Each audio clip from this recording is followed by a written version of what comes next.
오늘 말씀 봉독하시겠습니다. 오늘 말씀은 사도행전 2장입니다. 사도행전 2장 1절부터 4절까지 여러분이 교독하고, 그 다음에 14절부터 21절까지 교독하고, 그 뒤에 또 좀 나눠서 교독하겠습니다. 33절부터 39절까지 교독하겠습니다.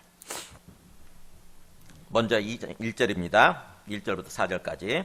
오순절날이 이미 이름에 그들이 다 같이 한 곳에 모였더니 호련히 하늘로부터 급하고 강한 바람 같은 소리가 있어 그들이 앉은 온 집에 가득하며 마치 불의 혀처럼 갈라지는 것들이 그들에게 보여 각 사람 위에 하나씩 임하여 있더니 그들이 다 성령의 충만함을 받고 성령이 말하게 하심을 따라 다른 언어들로 말하기를 시작하니라. 14절부터 21절까지입니다.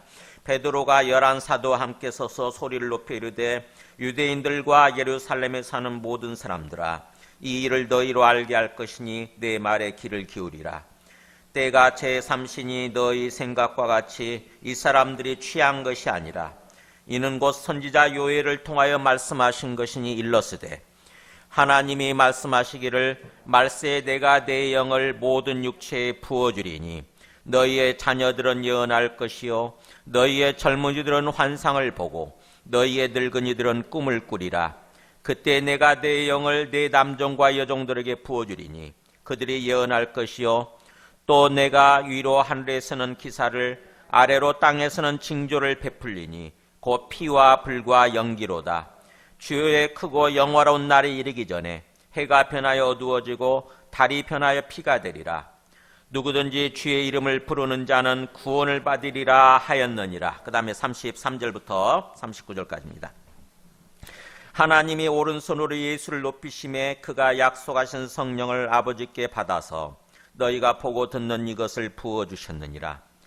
다윗은 하늘에 올라가지 못하였으나 친히 말하 이르되 주께서 내 주에게 말씀하시기를 내가 너의 원수로 너의 발등상이 되게 하기까지 너는 내 우편에 앉아있으라 하셨도다 하였으니 그런즉 이스라엘 온 집은 확실히 알지니 너희가 십자가에 못 박은 이 예수를 하나님이 주와 그리스도가 되게 하셨느니라 하니라. 그들이 이 말을 듣고 마음에 찔려 베드로와 다른 사도들에게 물어 이르되 형제들아 우리가 어찌할꼬 하거늘. 베드로가 이르되 너희가 회개하여 각각 예수 그리스도의 이름으로 세례를 받고 죄 사함을 받으라. 그리하면 성령의 선물을 받으리니. 같이 읽습니다. 이 약속은 너희와 너희 자녀와 모든 먼데 사람 곧 주 우리 하나님이 얼마든지 부르시는 자들에게 하신 것이라 하고. 네, 앉으시겠습니다. 오늘은 성령 강림 주일입니다.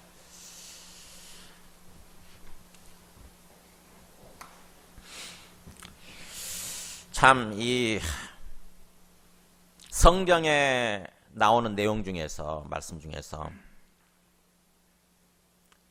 이 성령에 관한 부분, 이 부분을 참 이렇게 뭔가 이렇게 전달해 주기가, 설교로 전달해 주기가 굉장히 어렵습니다. 왜냐하면은 성령이라고 하는 것은 영이니까 손으로 이렇게 칠 수 있는 게 아니고 또 눈으로 볼 수 있는 게 아니잖아요. 이런 것처럼 이렇게 뭔가 손으로 칠 수 있고 이렇게 볼 수 있으면 이걸 그대로 전달해 주면 되는데 성령은 그게 아니니까 우리가 성령을 받고 그런 거는 성령이 주어지고 하는 거는 제가 들을 수 있는 게 아니고 저는 말씀을 전할 뿐이고 일종의 하나님께서 하시기 때문에 철저하게 하나님의 소관하에, 하나님의 주권하에 있거든요. 어떻게 하면 그 성령을 받을 수 있느냐 하는 것은 제가 이제 말씀을 드릴 수 있습니다. 그러나 성령을 받게 되는 것은 하나님과 그 사람의 1:1 관계예요. 그러다 보니까 이게 참 어렵습니다.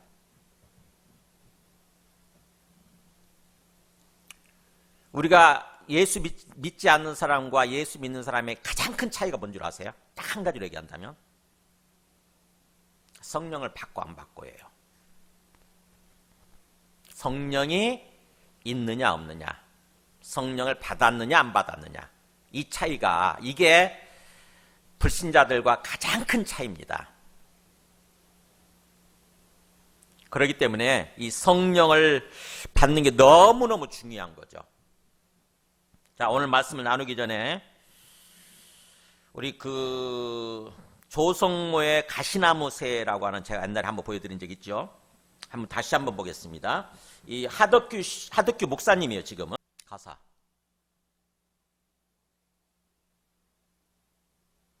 내 속에 내가 너무도 많아 당신의 쉴 곳 없네. 이 내가 뭐고 당신이 누굴 것 같아요? 당신이 바로 이 성령이에요. 나는 내 속에 육신을 따라 살아가는 나죠. 나. 그러니까 성령을 받아서 성령이 우리 안에 계심에도 불구하고 성령을 따라서 사는 게 아니라 육신을 따라 계속 사는 거예요. 육신이 뭔지 아시죠? 사르크스라고 그랬잖아요. 타락한 본성이에요. 타락한 본성. 인간성이죠. 어떻게 보면 좋게 얘기해서 고급지게 표현해서 인간성인데, 신학적으로 얘기하게 되면은 그게 타락한 본성이에요. 타락한 본성. 본능적인 어떤 성품이지. 우리는 보통 그것을 따라 살잖아요. 그죠? 우리의 본성을 따라 삶을 살지 않습니까? 근데 그렇게 되면은 망하는 거죠. 하나님께서는 성령을 보내주셔서 성령의 인도하심을 따라서 우리가 삶을 살기를 바라시는데 그걸 잘 하지 않는 거예요. 할 줄 모르는 거예요. 얼떨결에 성령은 받았는데, 예수님을 믿고 얼떨결에 성령은 받았는데 성령의 인도하심을 따라서 살 줄을 모르는 것입니다. 그러다 보니까 우리 삶이 어떻게 보면은 어떤 그 평안이 있고 기쁨이 있어야 되는데, 그리고 또 완전한 어떤 그 구원을 이루어가는 그런 삶이 돼야 되는데 그게 안 되는 거죠. 굉장히 지체되고 더디가고 그런 모습이 되는 거죠. 그냥 성령을 받긴 받았는데 꽂아놓은 보릿자루처럼, 우리 속담 아시죠? 꽂아놓은 보릿자루. 남의 집에서 빌려온 보릿자루예요. 보리를 넣는 어떤 그 자루, 포대죠, 포대. 시골에서 남의 집에서 보리를 넣기 위해서 보릿자루를, 포대를 빌려왔어요. 꼬왔어요. 근데 어디다 그냥 팽개쳐놓고 어디 있는지 모르는 것입니다. 아주 하찮게 취급하는 거죠. 그게 꽂아놓은 보릿자루라고 그래요. 그런 것처럼 마치 성령을 그렇게 취급하는 것입니다, 우리가. 그러다 보니까 하나님께서는 성령을 통해서 우리 삶을 평안한 삶으로, 기쁨의 삶으로, 완전한 한국까지, 완전한 하나님의 나라 천국까지 인도하기를 원하시는데 그게 안 되는 거죠. 그게 내 속에 내예요. 내 속에 나, 육신을 따라 살아가는 나. 이거를 하덕규 목사님이 자기 삶을 돌아오면서 어느 날 이 찬양을 지었다고 간증을 하더라고요. 제가 들어봤는데. 우리의 모습이에요, 우리의 모습. 자, 오늘 말씀은 우리가 예수님 믿고 그냥 그걸로 끝나는 줄 알았더니 성령을 받아야 된다고 하는 것을 주님께서 말씀하시죠. 그죠? 예수님을 믿고 구원받는다고 그러잖아요. 우리는 그것까지만 대부분 알죠. 근데 예수님 믿고 거기까지만 끝나면 안 되고 성령까지 받아야 돼요. 성령. 그래서 오늘 말씀에 보면은 예수님이 이 땅에 오셔서 죽으시고 부활하신 다음에 또 하늘로 올라가시죠. 승천하십니다. 40일 후에, 부활하신 지 40일 후에. 그리고 나서 그 승천하시기 전에 성령을 기다리라고 하는 말씀을 하셨지요. 그죠? 1장 4절부터 5절 보면은 성령을 기다려라, 성령. 급하게 행동하지 말고, 급하게 움직이지 말고 이 예루살렘에서 성령을 받을 때까지 기다려라 라고 하는 말씀을 하세요. 그래서 그것을 놓고 이 제자들은 기도를 합니다. 이제 본격적으로 기도를 해요. 오로지 기도에 힘썼다는 말이 어디 나오냐면 그 1장 14절에 나오죠. 여자들과 예수의 어머니 마리아와 예수의 아우들과 더불어 마음을 같이하여 오로지 기도에 힘쓰더라. 뭘 위해서 기도했겠어요? 네, 성령을 기다리면서 성령을 보내주시라고 오로지 기도에 힘쓴 것입니다. 그렇게 며칠 동안 했느냐? 열흘 동안 기도를 했어요. 열흘 동안. 그래가지고 이제 오늘 말씀 1절 보면은 본격적으로 성령이 임하죠. 딱 열흘 후에. 그러니까 50일째 되는 날이에요. 예수님의 부활로부터. 예수님의 부활. 그 주일날 부활했지 않습니까? 그죠? 금요일날 죽으시고 그 다음에 토요일 안식일 지난 다음에 주일날 부활하시는데 그 부활 주일로부터 50일째 되는 날이에요. 그때 성령이 임합니다. 진짜로. 그래서 오늘 2장 1절에서 4절까지 보면 성령이 어떻게 임하는지, 성령이 임하는 것이 실제라고 하는 것을 하나님이 보여주시기 위해서 우리가 볼 수 있는 모습으로 또 들을 수 있는 그런 모습으로 성령이 임합니다. 오순절 날이 이미 이름에 그러죠. 그들이 다 같이 한 곳에 모였더니 그들 예수님을 이제 믿는 사람들이죠. 몇 명이 모여 있었냐면은 15절에 보면 1장 15절에 보면은 약 120명 정도라고 그랬어요. 120명 정도가 계속 모여서 함께 기도했던 것 같아요. 간절히 기도한 거죠. 성령을 보내달라고. 그랬더니 호련히 갑자기 그랬죠. 갑자기. 이 오순절 날이 이미 이름에란 말은 뭐냐면은 임이란 말을 왜 넣었는지 모르겠어요. 오순절이 채워짐에 이런 뜻입니다. 50일이 채워짐에 이런 뜻이에요. 그러니까 50일이 참에 이런 뜻이에요. 50일이 참에. 그러니까 하나님은 항상 하나님의 때가 있어요. 아무 때나 이렇게 하나님이 개입하시고 하나님의 역사가 일어나는 게 아니고 하나님이 정하신 타이밍이 항상 있습니다. 그래서 성령을 보내주시는 것도 오순절 때 이렇게 보내주시는 거예요. 오순절이 뭐냐? 구약적으로 보기에는 구약도 있었잖아요. 구약 때도 오순절이. 우리 그 파워포인트 나오나요? 여기 나오죠. 출애굽 때 보면은 6월절이에요. 6월절. 그러니까는 애굽에서 출애굽을 하잖아요. 그죠? 애굽에서 나오는 날. 그게 1월 14일이죠. 이스라엘 달력으로, 유대인들의 달력으로 1월 14일 날 6월절. 그때 애굽을 나온 다음에 그때로부터 50일째 되는 날 어디서 도착하냐면 시내산에 가서 시내산에서 율법을 받아요. 그때 오순절 때는. 오순절이란 말은 50일 되는 날이란 뜻이에요. 이게 오순절이 50일 되는 날. 그러고서 신에서 율법을 받아서 그 율법을 따라서 살아가는 이스라엘 공동체에 하나님 나라의 삶이 시작되는 거예요. 율법을 따라서. 그러니까 구약의 사람들은 항상 기준이 뭐였냐면은 율법이었어요. 율법. 삶을 살아갈 때 있어서 기준이 율법이었습니다. 율법이 일종의 울타리고 테두리거든요. 내가 하나님 나라의 하나님의 백성답게 삶을 살아가고 있느냐 아니냐는 율법에 의해서 율법을 놓고 판단하는 거예요. 그래서 율법이라고 하는 기준이고 하나의 어떤 영역 테두리예요. 테두리. 원래 율법 규례, 우리 율법 규례란 말이 나오는데 규례가 바로 사실은 영역이란 뜻이거든요. 영역. 그러니까 하나님이 울타리를 쳐놓으신 거죠. 이 안에서 살아 이렇게. 이 울타리를 벗어나면 하나님을 믿지 않는 삶이 되는 거죠. 진짜 살아계신 하나님을 믿고 하나님 백성답게 사는 모습은 이 울타리 정해놓은 이 울타리 안에서 사는 것, 즉 율법이라고 하는 테두리 안에서 사는 거예요.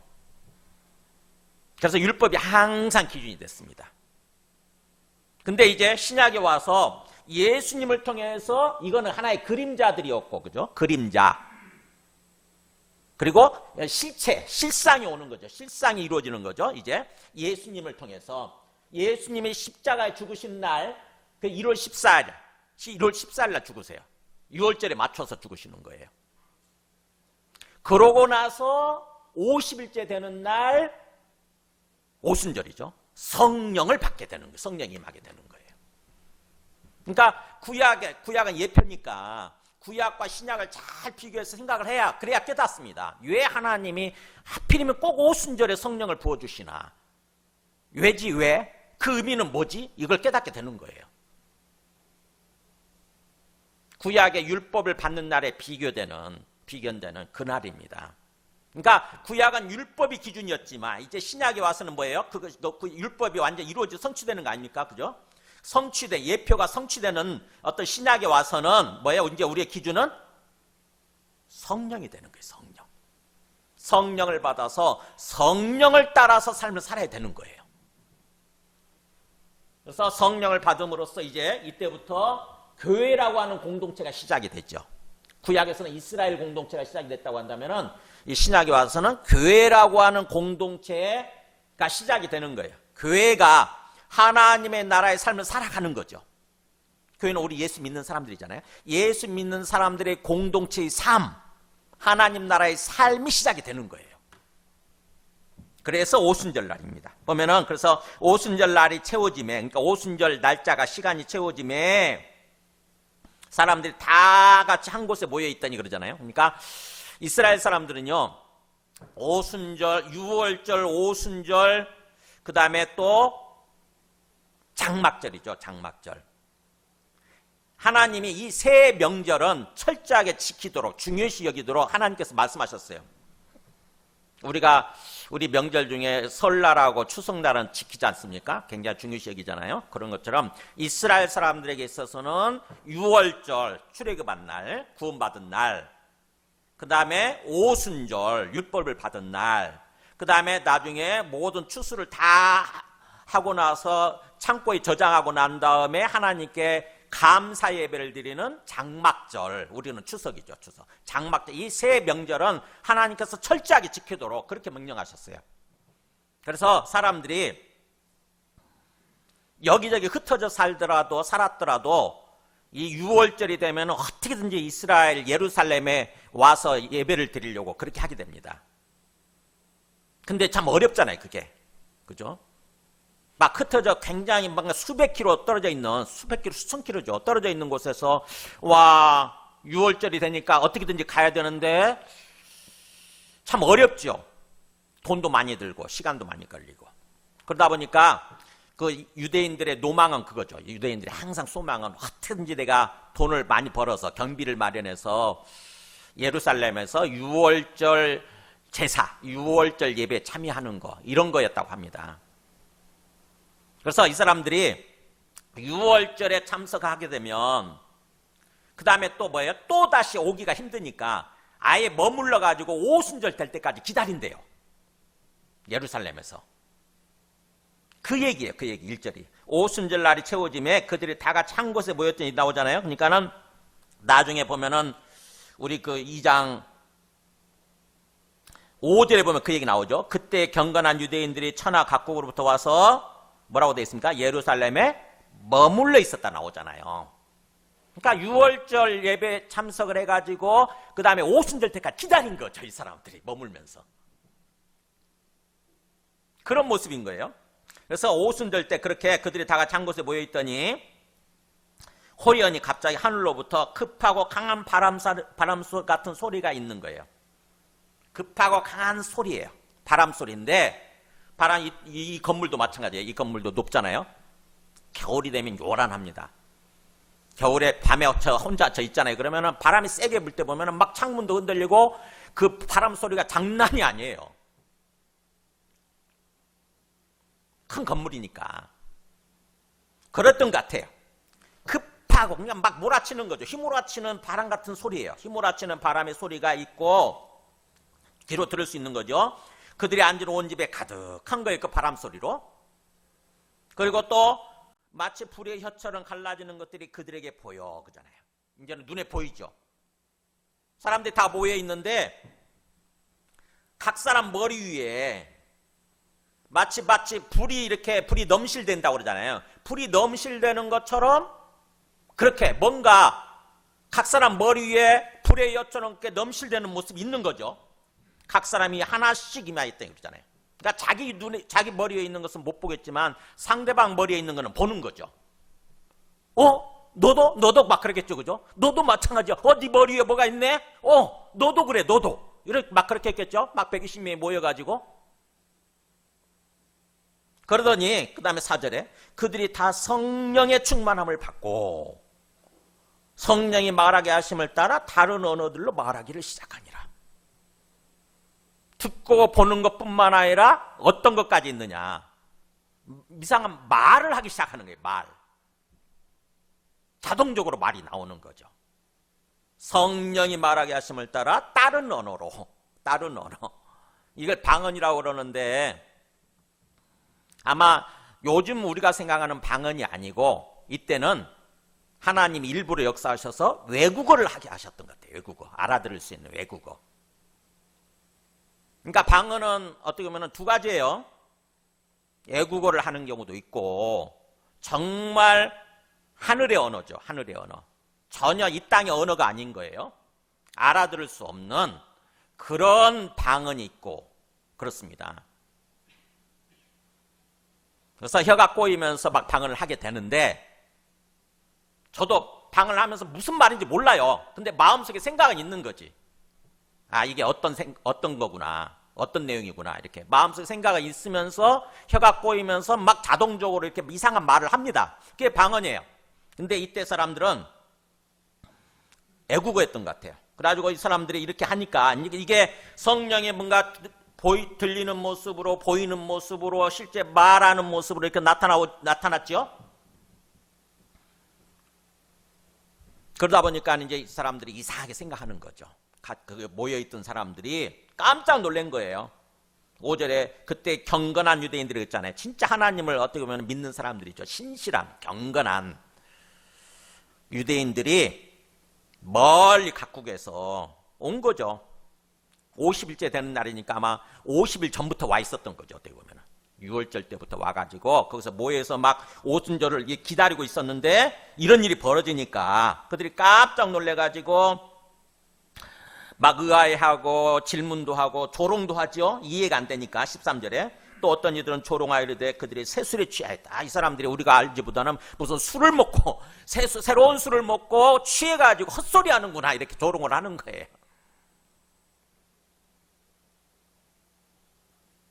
새로운 술이라도 이렇게 애국어를 전혀 배우지도 못한 애국어를 자연스럽게 할 수 있다고 한다면 얼마나 좋겠어요. 어쨌든 이렇게 사람들이 조롱을 하니까 거기에 대해서 설명하는 게 이제 베드로가 설교죠. 설교하는 게 그게 14절부터 바로 아까 우리가 읽은 40절까지예요. 40절까지 설교한 내용이. 정확히 얘기하면 36절까지 설교를 하죠. 그래서 설교의 핵심이 뭐냐? 어떻게 해서 이런 일이 일어났느냐? 바로 먼저 요엘서 말씀을 인용합니다. 그게 17절이에요. 요엘서 이미 구약의 말씀에 예언이 돼 있었다고 하는 거죠. 이런 일이 일어날 거라고. 그래서 17절 보세요. 하나님이 말씀하시기를 말세 내가 내 영을 모든 육체에 부어주리니 너희 자녀들은 예언할 것이요 너희의 젊은이들은 환상을 보고 너희의 늙은이들은 꿈을 꾸리라. 말세가 되면 하나님이 내 영, 성령이죠. 하나님의 영을 모든 육체에게 부어주겠다. 이게 핵심이에요. 모든 육체. 그러니까 신약 때가 되면은 말세가 되면 성령을 모든 사람이 받는 거예요. 예수 믿는 모든 사람들이. 구약 때는 어떠했느냐? 특정한 사람만 받았어요. 선지자로 세워질 때 또는 제사장으로 세워질 때 왕으로 세워질 때 이렇게 특별한 사람만 성령을 받았습니다. 근데 말세가 되면은 모든 사람이 성령을 받을 수 있다는 거예요. 엄청난 어떤 그 특권이 부여되는 거죠. 그래서 어린 자녀들은 성령을 받게 되면 예언할 것이고 젊은 사람들은 또 성령을 받게 되면 환상을 보게 될 거고 나이든 늙은이들도 나이든 사람들도 성령을 받게 되면 꿈을 꾸게 될 거다. 이 예언하고 환상을 보고 꿈은 뭐냐? 바로 하나님 나라예요. 하나님 나라에 대한 예언, 하나님 나라에 대한 환상, 하나님 나라의 꿈이에요. 아, 드디어 이 땅에 하나님 나라가 임하는구나. 하나님 나라로 회복이 되는 거구나. 이 땅이 사단이 통치하고 있는 사단에게 이 통치권을 넘겨줌으로 말미암아 사단이 이 땅을 통치하고 있는데 죄와 사망 가운데 통치하고 있는데 하나님의 나라가 이 땅에 완전히 임하게 되는 거구나. 구원이 임하는 거구나. 이 구원에 대한 환상이고 예언이고 어떤 꿈인 거예요. 즉 하나님 나라에 대한 예언, 환상, 꿈인 것입니다. 그렇게 될 거라고 하는 거예요. 성령을 받게 되면. 그게 이미 구약에 예언되어 있었는데 그 일이 이렇게 일어났다고 하는 거죠. 그래서 이제 22절부터 바로 이 36절까지 예수님에 대해서 얘기를 해요. 이 성령을 받게 되고 모든 사람이 성령을 받게 되는 일이 어떻게 해서 일어났느냐. 먼저 예수님이 십자가에 죽으셨다는 내용이 22절부터 23절 나오죠. 예수님을 못 모르고 죽였어요. 사람들이. 예수님이 어떤 존재인지를 모르고 어떤 분인지를 모르고 죽였는데 하나님이 24절부터 32절까지는 하나님이 살리셨다고 하는 거죠. 십자가에 죽으신 예수님을 하나님이 살리셨다. 이게 가장 핵심이죠. 어떻게 보면 예수 믿는 사람들의 사도들의 가장 증언의 핵심이, 사도들이 증언해야 될 핵심이 바로 32절에 나오잖아요. 이 예수를 하나님이 살리신지라 우리가 다 이 일의 증인이로다. 그러니까 예수님을 하나님이 살리셨다고 하는 거예요. 예수님이 부활하셨다고 하는 거예요. 근데 예수님이 그리스도라고 한다면은 그리스도가 오셔서 부활할 거라고 하는 얘기가, 말씀이 이미 다윗을 통해서 예언이 돼 있었다고 하는 거죠. 그게 25절, 28절까지예요. 28절까지, 25절에서 28절까지. 다윗이 그렇게 시편 16편에서 그렇게 예언을 하고 있었다고 하는 거죠. 그리스도가 오시게 되면 죽고 부활하실 거에 대해서. 그런데 놀랍게도 예수님이 오셔서 진짜 부활하신 거예요. 그렇다고 한다면 예수가 누구다? 그리스도라는 거죠. 그리스도.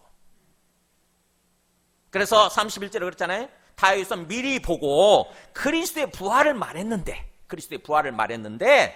예수가 32절에 예수가 부활했다는 거예요. 예수를 하나님이 살리셨다는 거예요. 그렇다고 한다면 예수는 누구다?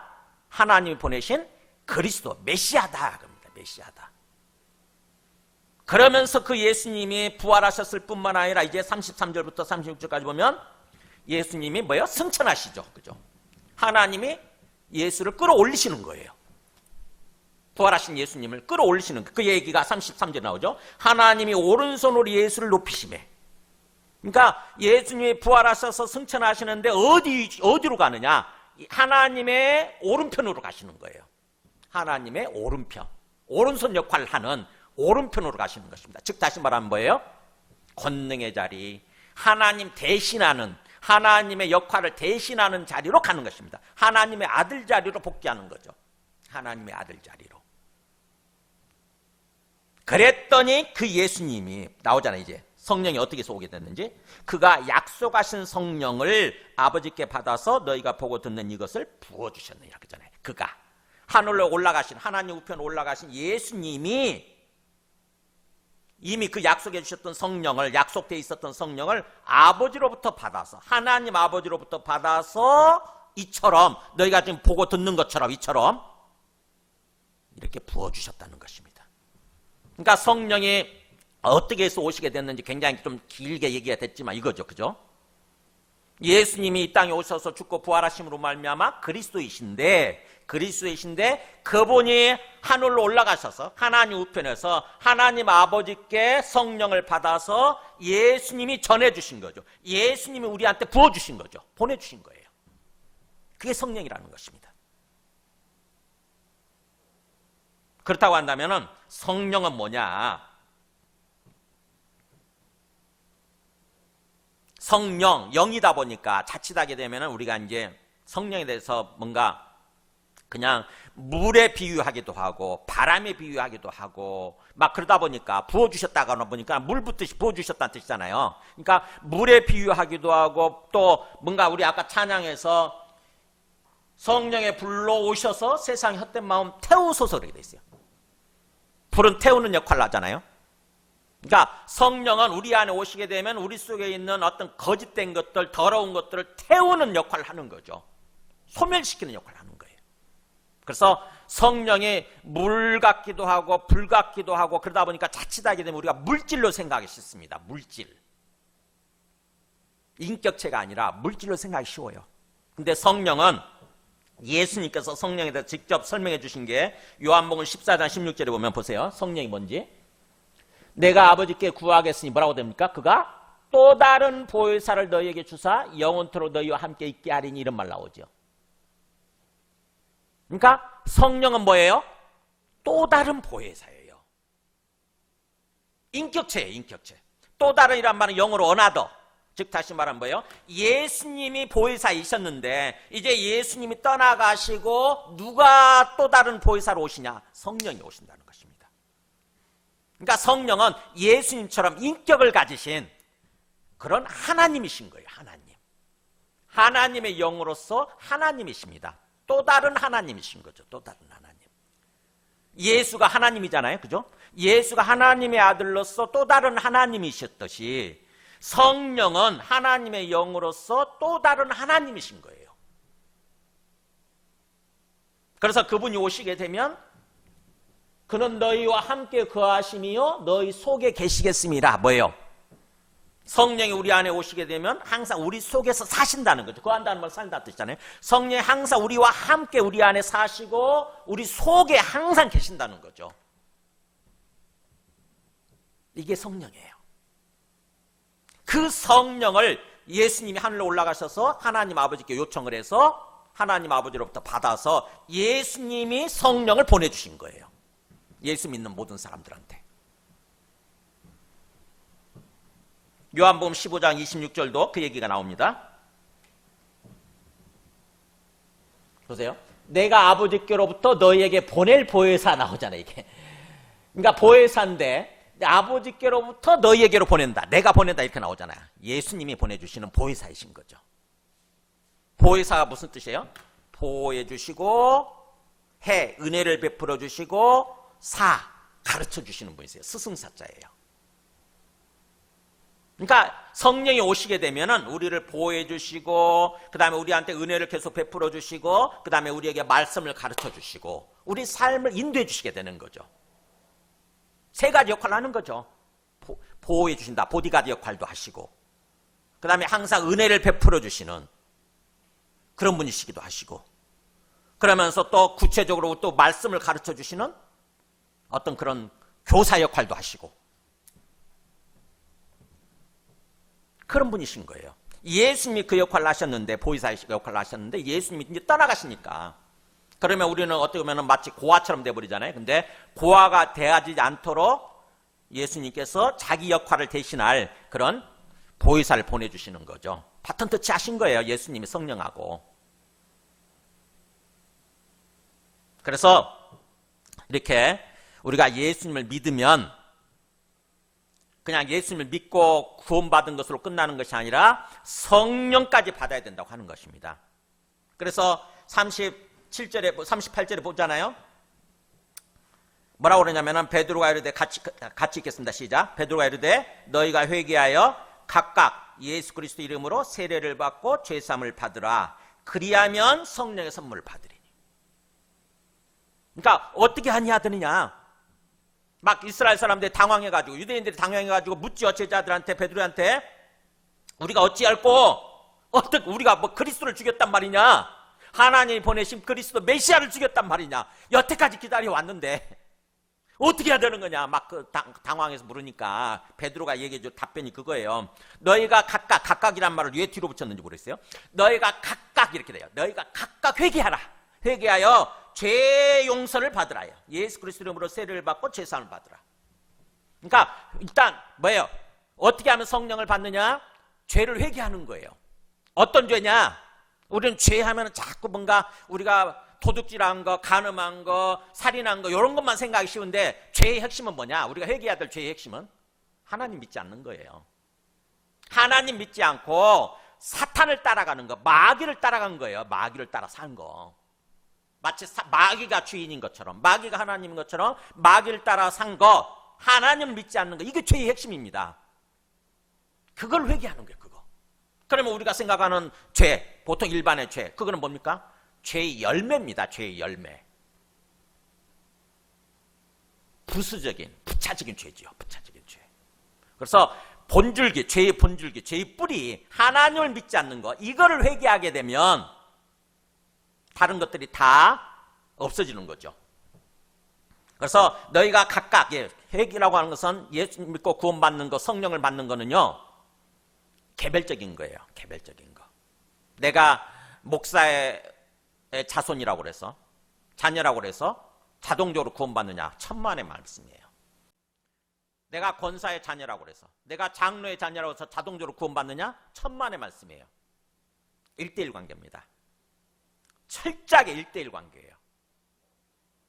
각각 먼저 죄를 회개하는 것입니다. 내가 그동안 하나님 모르고 하나님 믿지 않았습니다. 하나님을 떠나서 그냥 마귀 말을 쫓아서 마귀를 따라 살았습니다. 그걸 회개하는 거예요. 회개하고 이제는 예수가 그리스도라고 하는 이름으로, 즉 예수가 그리스도라고 인정하는 거예요. 그게 예수가 그리스도라고 하는 것을 인정하고 예수 그리스도 이름으로 세례를 받습니다. 물세를 받죠. 어떻게 보면. 그러면 죄가 씻어지는 거죠. 우리 육체의 죄가 씻어지는 것입니다. 죄를 씻는 하나의 상징적인 표시죠. 상징적인 표시. 물세를 받는다고 하는 것은 우리 육체의 죄를 씻는 거예요. 육체에 다닥다닥 얼룩진 어떤 때 이런 걸 씻어내듯이, 목욕하면 샤워하면 때를 씻어내듯이, 먼지를 씻어내듯이, 그렇게 예수가 그리스도 이름으로 인정을 하고 물세를 받으면 우리 육체의 죄를 씻어내는 거죠. 그렇게 되면 뭐라고 되어 있습니까? 그리하면, 그렇게 하고 죄의 용서를 받으라. 그러면 하나님께서 죄를 용서해 주시는 거예요. 일종의 그동안 우리가 하나님 부인했던 모든 죄를 용서해 주시는 거죠. 그러면 하나님께서 뭐예요? 성령의 선물을 받으리니 성령을 또 베풀어 주시는 거예요. 물세례로 끝나지 않고 이제 성령 세례가 이루어진다는 거죠. 성령을 통해서, 그럼 뭘 죄를 씻겠어요? 우리 영혼의 죄를 씻어내는 거죠. 우리 속사람 영혼의 죄를 씻어내는 거예요. 마음의 죄를 씻어내는 거죠. 그러니까 물세례는 우리 육체의 겉에 보이는 육체의 죄를 씻어내는 것일 뿐인데, 육체의 죄를 씻어내는 것일 뿐인데, 성령을 받게 되면 성령을 통해서 우리 영혼의 죄를 씻어내는 거예요. 그래서 우리 영육이 완전히 깨끗한 사람으로, 정결한 사람으로, 의로운 사람으로 거듭나게 되는 거죠. 새로 태어나게 되는 거예요. 그래서 우리가 첫 번째 오늘 말씀이 그렇게 돼 있죠. 먼저 처음 성령 세례는 죄를 회개하고 예수님을 믿을 때 받는 거예요. 이게 성령 세례입니다. 성령 세례. 처음 성령 세례 받는 거. 처음 성령을 받는 거. 그러니까 모든 예수 믿는 사람들은 뭐요? 성령 세례를 받아야 되는 거죠. 나 예수 믿어. 나 교회 다녀. 그걸로 끝나면 안 돼요. 성령을 받아야만 돼요. 반드시. 그래서 예수님도 요한복음 3장 5절에서 니고데모한테 뭐라고 말씀하시나 보세요. 얘기해 볼까요? 사람이 물과 성령으로 나지 아니하면 하나님 나라에 들어갈 수 없느니라 나오잖아요. 니고데모 이미 유대인으로서 하나님을 어느 정도 아는 사람 아닙니까? 그죠? 하나님을 아는 사람이에요. 더군다나 산헤드린 공회 지도자잖아요. 산헤드린 공회 회원이다고, 지도자다고. 그런데 예수님께서 뭐라고 그러시냐면은 너가 거길로 끝나면 안 되고 뭐예요? 진실로 너에게 이르노니, 굉장히 중요하니까 강조하잖아요. 진실로 너에게 이르노니 너가 어떻게 보면은 물과 성령으로 태어나야 된다. 물이 뭐예요? 회개죠. 죄를 회개하고 물세례 받는 거잖아요. 그리고 성령을 받아야 된다고 하는 거죠. 성령 세례 받아야 된다는 거예요. 그래야 그렇게 태어나야 그 다음에 하나님 나라에 들어가는 거다. 본격적으로 하나님이 통치하시는 삶, 구원받는 거다, 이런 뜻이에요. 구원받는 거다. 그래서 첫 번째 우리가 예수님 믿으면 반드시 죄를 회개하고, 하나님을 믿지 않았던 죄를 회개하고 예수님을 주와 그리스도로 받아들임으로써 성령을 받아야 된다고 하는 것입니다. 그것이 첫 번째 말씀이고, 그 다음에 우리는 그러면 또 성령을 한번 받으면 그걸로 끝나느냐? 그렇지 않다고 하는 거예요. 두 번째는 계속 성령을 충만하게 받아야 된다고 하는 것입니다. 성령은 한 번 받고 끝나는 것이 아니라 계속해서 성령 충만은 주를 경외하고 기도할 때 받는다고 하는 거예요.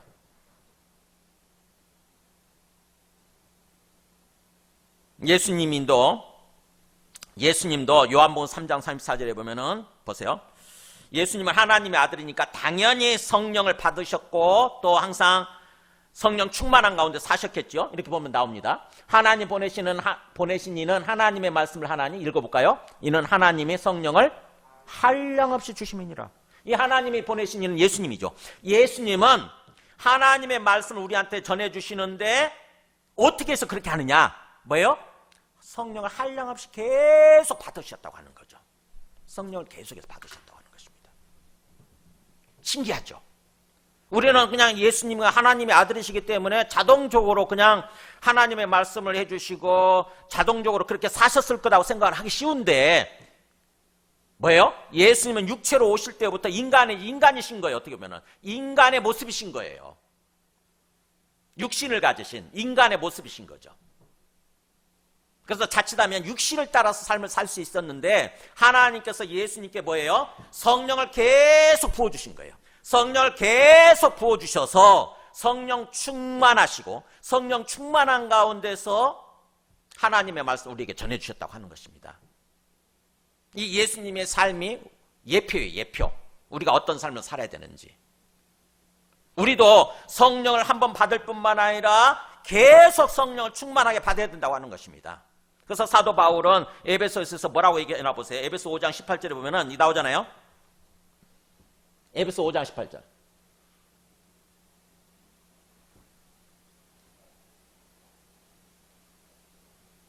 네, 보면은 술 취하지 말라 이는 방탕한 것이니 뭐라고 됐습니까?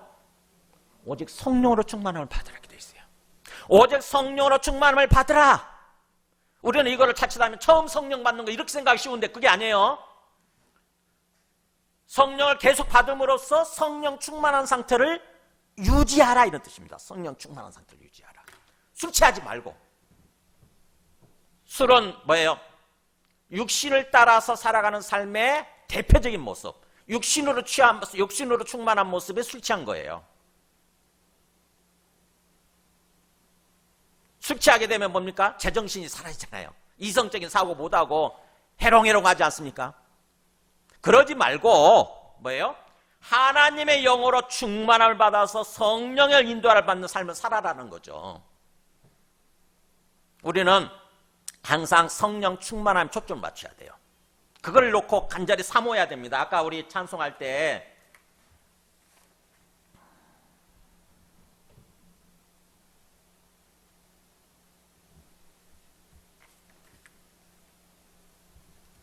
성령이여 성령이여 오소 성령이여 성령이여 임하소서. 우리가 손들고 주를 바랄 때 첫 번째 찬송에서 손을 들고 기도하는 거잖아요. 손을 들고 주님을 향해서 간절히 갈망하는 거죠. 주님, 주님의 영을 충만히 부어주세요. 성령을 충만히 부어주세요. 이렇게 간절히 갈망하는 거죠. 성령 충만해지지 않아도 된다고 한다면 이럴 필요가 없잖아요. 그죠?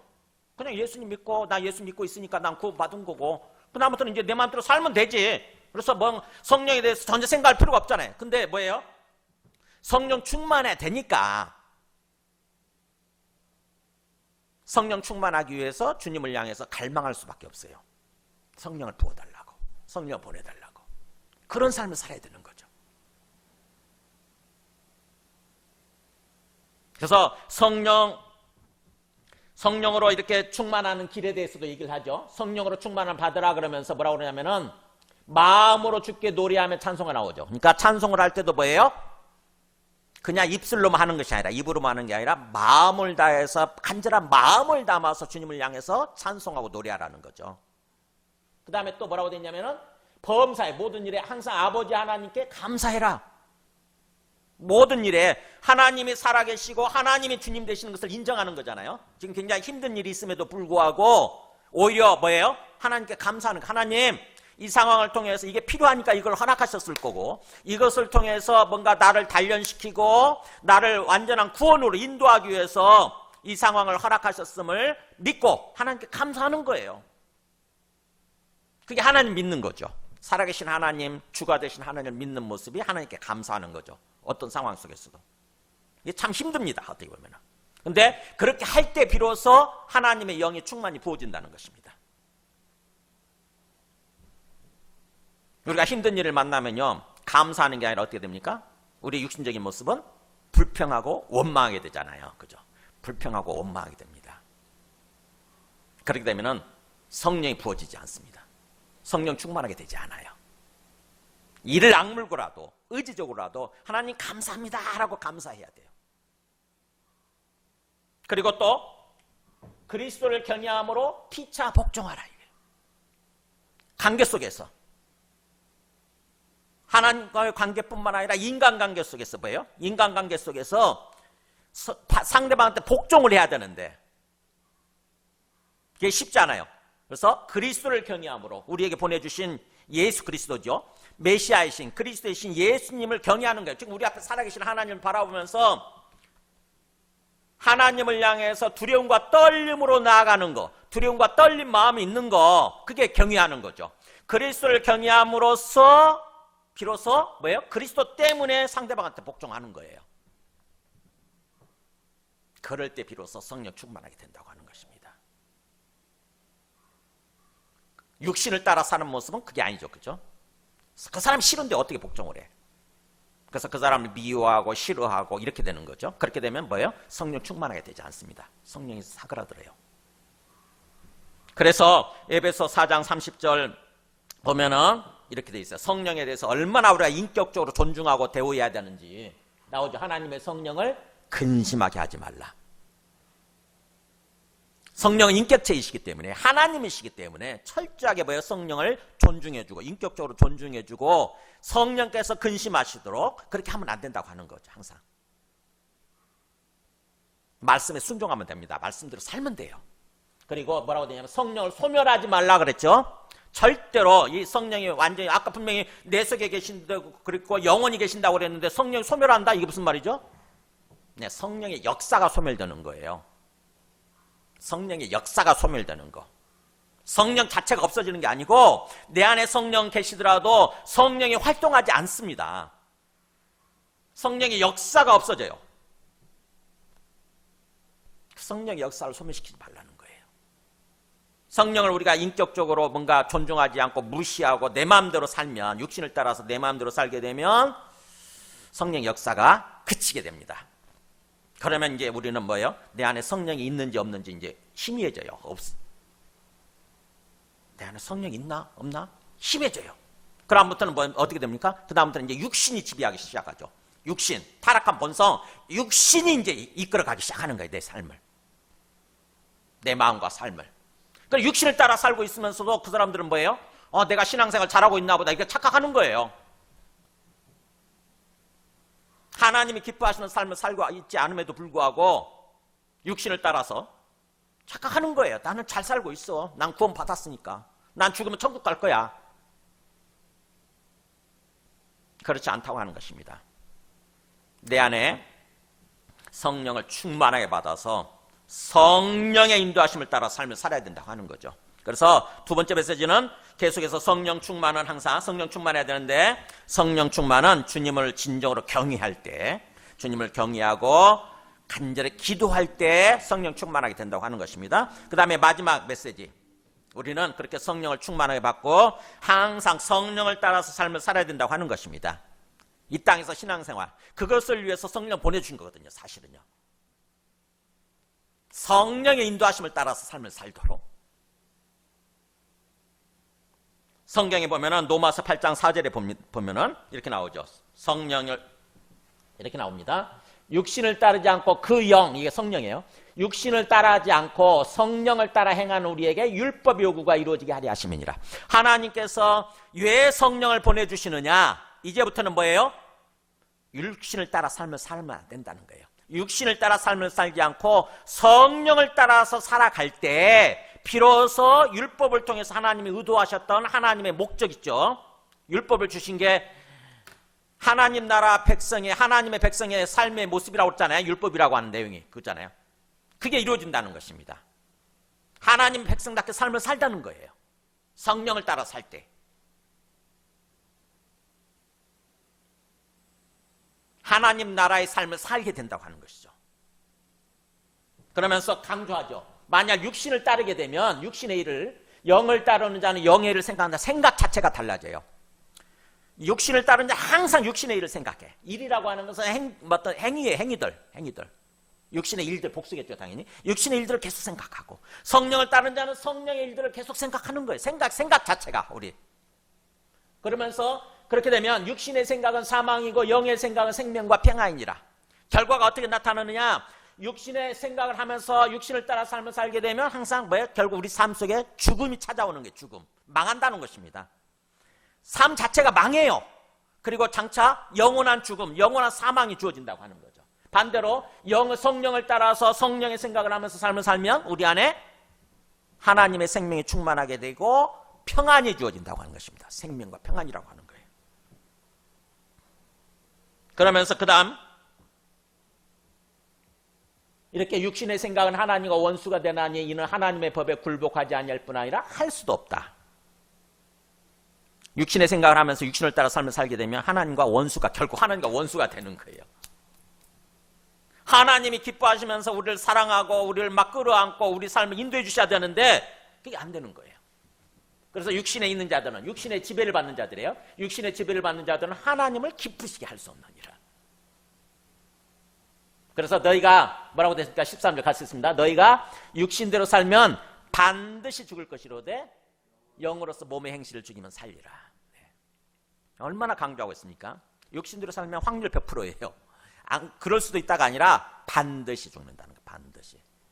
그러나 성령을 따라서 우리의 몸에 죄악된 행실이겠죠. 몸에 죄악된 행실을 죽이면서 살면 이건 우리의 의지적인 부분이잖아요. 의지적인 순종의 부분이죠. 성령을 따라서 몸에 죄악된 행실들을 죽이면서 살게 되면 하나님의 생명이 우리한테 주어지고 그래서 장차 우리가 영원한 생명을 얻게 된다고 하는 것입니다. 그러면서 또 어떻게 이어지냐? 그 다음 말씀을 줘보세요.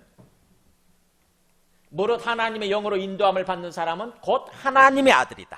그러니까 이렇게 성령의 인도함을 따라서 삶을 사는 사람들은 진정한 하나님의 아들, 하나님의 자녀라고 하는 거죠.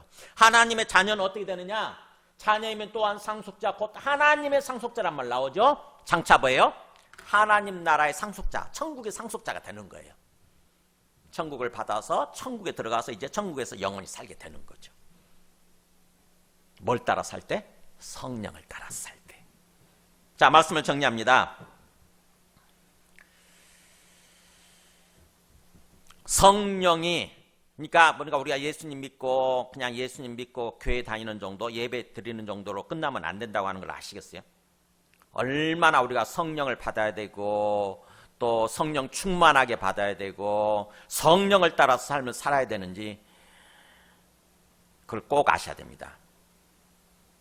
제가 오늘 말씀 묵상하다가 도대체 성령이 어떤 역할을 하는 거냐? 도선사란 말 들어보셨어요? 도선사. 선장이 있고 평소에는 선장의 배를 이렇게 이끌어 가잖아요.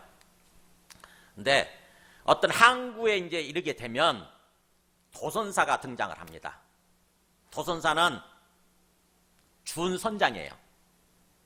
선장 역할을 하는 사람이에요. 그 항구의 어떤 물의 흐름이나 심지어는 그 배까지도 모든 걸 다 아는 사람이 도선사래요. 도선사 월급이 얼마인 줄 아세요? 연봉 4억 내지 5억 정도 된답니다. 엄청난 고위 직종이에요. 그래서 얼마 인기가 있겠어요. 근데 도선사 되는 게 얼마나 어렵느냐. 6,000톤 이상 선장을 경험이 3년 이상 돼야 되고요. 그 다음에 온갖 시험을 거쳐서 보통 도선사가 되는 게 한 40대 후반, 50대, 요즘 같은 53세에 된대요. 그리고 언제까지 하느냐? 65세. 불과 한 12년 정도 하다 끝나는 거예요. 얼마 그게 위험하면서도 굉장히 중요한 일이기 때문에. 그래서 도선사가 이제 배가 딱 항구 쪽으로 가면은 도선사가 딱 타는 거예요. 그 배 타게 되면은 모든 선장을 비롯해서 모든 사람들이 그 도선사를 향해서 쫙 차렷 경례한답니다. 지금부터는 이 배의 인도자는 당신입니다. 이렇게 순종하겠습니다. 그런다는 거예요. 그래가지고 빵빠레가 울려 퍼진대요. 보통은 선장이 탑승할 때 그리고 또 어떤 그 대통령이나 이런 사람들이 탑승할 때 빵빠레가 울려 퍼지는데 배에서 이 도선사가 탑승하게 되면 뻥빠레 올려 퍼진대요. 얼마나 자부심이 대단하겠어요. 그래서 그 도선사가 시키는 대로 하는 거죠. 어떻게 보면 도선사가 선장한테 명령을 내릴 거 아닙니까? 지금부터는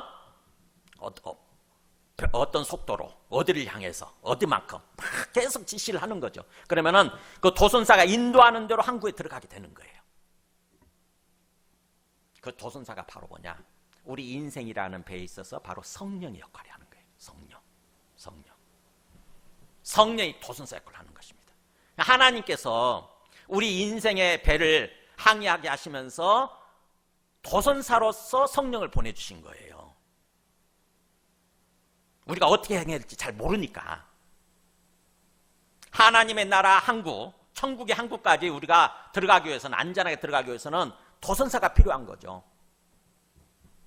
그 도선사 역할을 하는 것이 바로 성령님이십니다. 그렇다고 한다면 우리가 도선사가 딱 우리 배에, 인생의 배에 탑승하게 되면 우리 배에 들어오는 거죠. 우리 마음속에 들어오는 거죠. 성령께서 들어오시는 거예요. 그러면 어떻게 됩니까? 우리가 환영하면서 그야말로 본격적으로 성령의 인도하심을 따라서 삶을 살려고 해야 되는 거죠. 도선사가 탑승했는데 꼬다는 보리자루처럼 그냥 그렇게 취급하고 무시하고 그런다고 한다면 우리 인생의 배가 어디로 가겠어요? 망할 수밖에 없는 거예요.